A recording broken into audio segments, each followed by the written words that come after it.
Hello and welcome back to my channel, The Liverpool FC TV. And I hope I find you all good and well, whichever part of the world that you live in. In this video I'm going to do a match preview of the Liverpool-Arsenal game, give you some statistics, talk a little bit about transfer news and maybe a little bit more. But first, I'd just like to say thank you to all my new subscribers. A huge number have joined this past week since my last video. Welcome, welcome, welcome, welcome. It's an honour. But if you haven't subscribed to my channel, please do so, and please hit the like button, and please post a comment. Some of the comments I got from my last video were really good, so please keep them coming. So let's get into it and see where we are. But first, I'd just like to say, well done Liverpool from Monday night. Not because of their performance, but because of statistics. When Ryan Gravenberch scored in the 35th minute, it meant that Liverpool had scored home and away consecutively 36 times, equaling the record under Jurgen Klopp. If they score again on Sunday, they'll make a new record. They'll break it.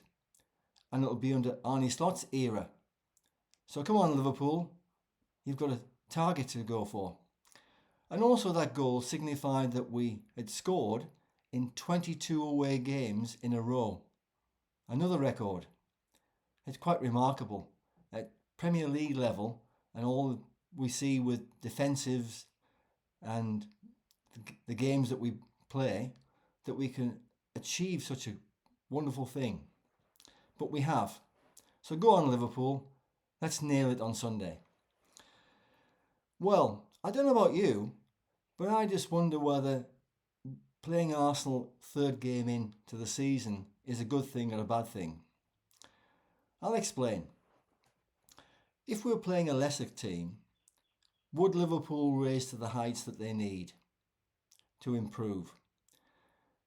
They haven't been very good over the past two games. We've seen that. They've scrapped and they've won ugly, but it's not championship material. So playing Arsenal, it's a clash of the titans. We know Arsenal are going to come and give Liverpool a good game. They did last season. We couldn't separate them. There was a draw at the Emirates and a draw at Anfield. But we do know that playing Arsenal, Liverpool will have to pull their socks up. Let's talk about Arsenal first. Last season, all throughout the season, there was the experts, the pundits, the ex-professionals who used to play for Arsenal, especially Ian Wright. He was one of their biggest critics, and other ex-professionals kept saying Arsenal need to sign a centre-forward. They need to sign a striker. But they didn't. And whether they lost out on winning the championship because of that, we'll never know. Yes, they finished up bridesmaids again rather than the bride for the third time running. Yes, they finished second behind us and 10 points. But during the summer, they've been quite active in the transfer market. They've gone out and bought a centre forward and a striker.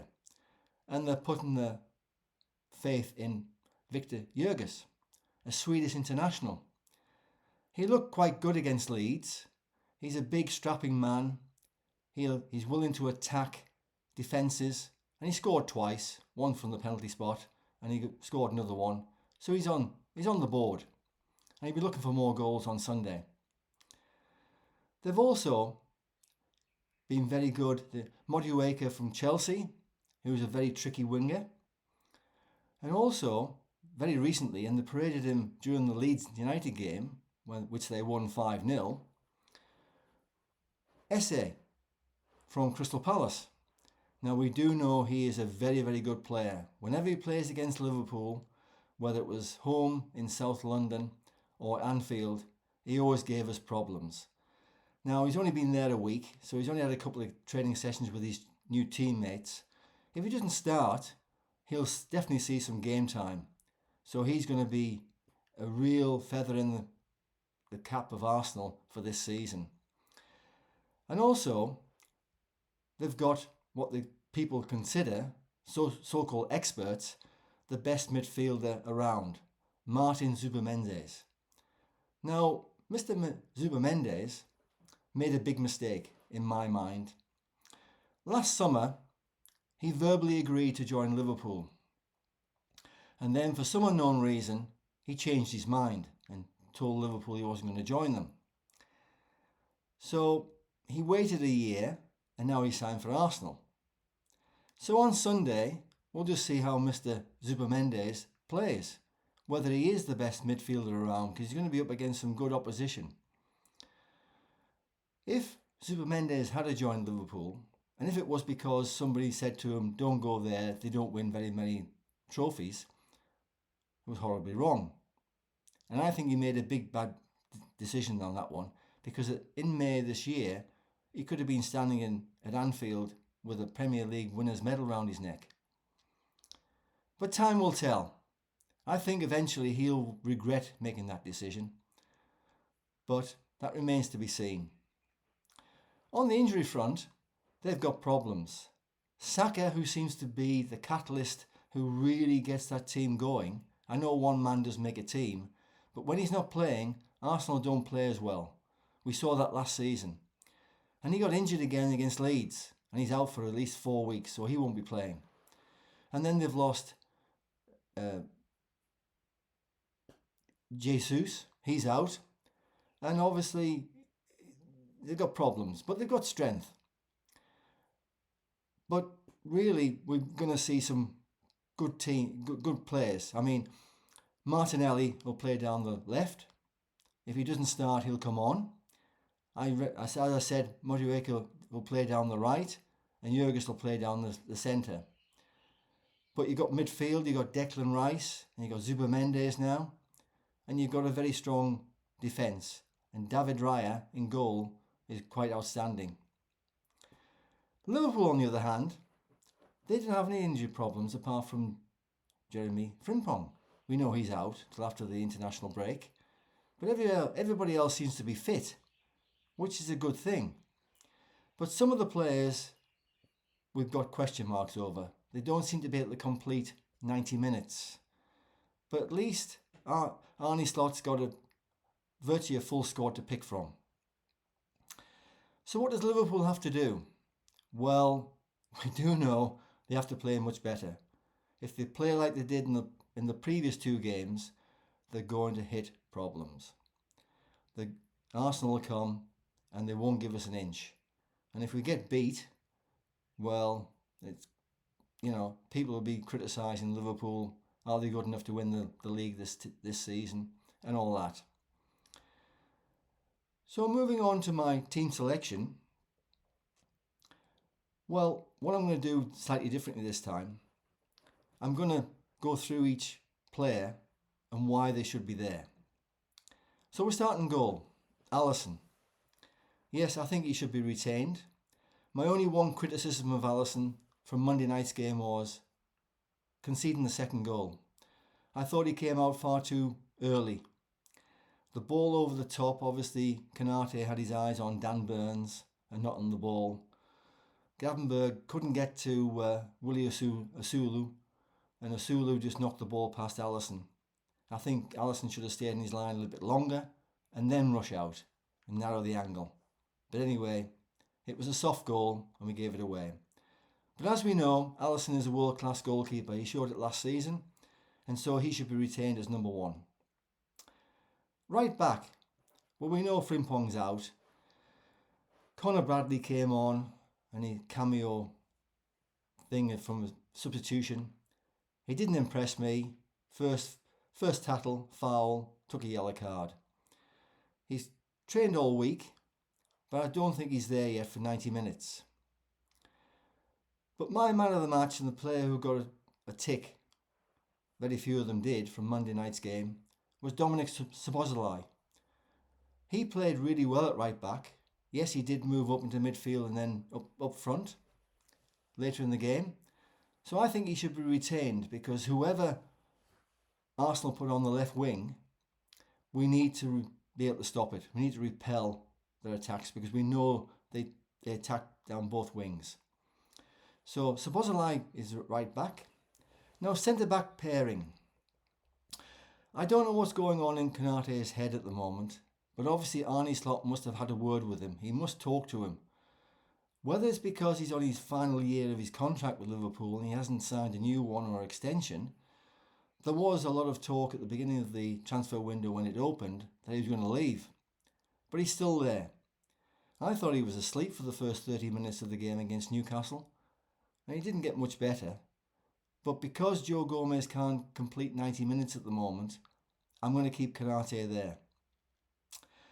Van Dijk, well, he's fit again. He's recovered from that terrible mark that he had on his calf after Anthony Gordon took him out, and obviously got a red card for a serious foul play. But he's fit, and there's no I don't have to give a reason why he's there. Now left back, we have problems there. Milos Kerkez won Team of the Year, got into the Team of the Year with Bournemouth last season. He's only 21, and I think he's still finding his feet at Liverpool. He's not, the first 3 games, he has really got put doubts in my mind. He seems to go missing. His positional play isn't good. His tackling's not good, and he's showing signs of weakness. So my pick is to put Andy Robertson at left back, because whoever plays down the right, we need to have competition. We need to stop that. And Robertson is experienced and knowledgeable, cool under pressure, and works well with Van Dijk. So Robertson at left back. Midfield. Well, Ryan Gravenberch was back after his 1-match suspension. He got better as the game went on. He's got some match minutes into his legs. So he obviously anchors the number 6 position. Alexis Mac Allister, who wasn't even in the squad for Monday night, he's back. So he'll start, because you need somebody like him to compete in midfield. We can't be swamped in midfield when you've got Zubimendi and Declan Rice there. So Mac Allister starts for me. Florian Wirtz. Now where do we start with him? He's got a huge price tag on his head, and Arne Slot needs to sit him down and talk to him about he can't go missing in games like he did against Newcastle. Yes, the going's going to get rough. Yes, he's going to get bullied, but he can't just disappear in the game, and that's what he did. He really needs to stand up and show his class, and he's got to be determined. So he starts. The front 3. Well, Salah will be on the right. Yes, he starts. But Salah, you need to know that you're a team player. You can't stand on the wing for 110 minutes and do virtually nothing and then put a pass in for us to score the winner. It's not on. So you need to pull your socks up and get back to where you were last season and cause some havoc down that right-hand side. Hugo Ekitike. He's another player who can't seem to complete 90 minutes. But he scored in the last 3 games, so he starts. Because we are a bit threadbare up front. I mean, no disrespecting Federico Chiesa, but we haven't got anybody to really fill in that position if Ekitike is not scoring or is off form or is suspended or injured. We have lost 3 strikers this season, 1 tragically, and we've sold 2. Which brings me on to Cody Gakpo. Now, last season, when he was jostling for the left wing position with Luis Diaz, he played really well when he started or when he came on. But somehow he's not nailing down that position at the moment, as though the pressure's off and he just has to freewheel. Well, Cody, you can't do that. You've got to be a lot better than what you are. Don't get knocked off the ball so easily. Come on, show your skills. Nail that position down on the left wing. I mean, yes, Arne Slot could bring on Rio, but he's only 16 and he'll get a lot of stick. We do know the Arsenal defence are rigid, determined, can play quite dirty, not frightened to give a few free kicks away, and even the odd yellow card. So for me, Rio stays on the bench. So that's my 11. Anyway, please tell me what you think. But just going back to the Rio, I think he's outstanding. He played well in the pre-season. He scored the winning goal in the 110th minute. And he's got a huge prospect. But I think he'll stay on the bench. On the bench, obviously, we're going to have Harvey Elliott, Curtis Jones, Chiesa, Joe Gomez. So we've got people to pick from. There's some strength there that Arne Slot might need to call upon as the game progresses. Score prediction. Well, as I said before, we couldn't separate the two teams. And we do know Liverpool can score, but they can concede because we've got weaknesses at the back. As you know, against Bournemouth and Newcastle, we took the lead. And even against Crystal Palace in the Community Shield at Wembley, we took the lead, but we relinquished it far too easily. When you're 2 goals up, you should never get pinned back to 2-2, but we have. And so Arsenal will know that. Mikel Arteta will have watched the videos and he'll be targeting our defence, knowing that we can concede quite easily. But Arsenal can score goals and concede. So my pick is I can't separate these two teams either. It's going to be a cracking game, but I'm going to go for a 1-1 draw. On the transfer front, well, I'm not going to make any speculations. There's a lot of talk going on, but one thing I do know is the transfer window closes on Monday the 1st of September at 7 p.m. UK time. And so if there's any significant signings or players leaving Anfield, then I'll do a video on it. But for now, all I'm going to say is wait and see. On the exciting news front, well, I'm going to hold off on that because we do now know who we're going to play in the Champions League. First up, Real Madrid, and we know who's going to come back. Trent. We'll have to see what sort of reaction he gets from the Anfield crowd for that one. And also in the Carabao Cup, we're home to Southampton. But going back to the Champions League matches, the dates have still got to be fixed. And that might make some changes to the league fixtures on what day they're going to play and what time. That could change. So for now, I'm going to hold off on that. But thank you for watching my video, and I hope you're enjoying it. But please tune in for my next video, which will be the match reaction to the Liverpool-Arsenal game in a couple of days' time. And if you haven't subscribed to my channel, please do so. Please hit that like button, and please post a comment. So enjoy the game, take care, and it's goodbye from me from now.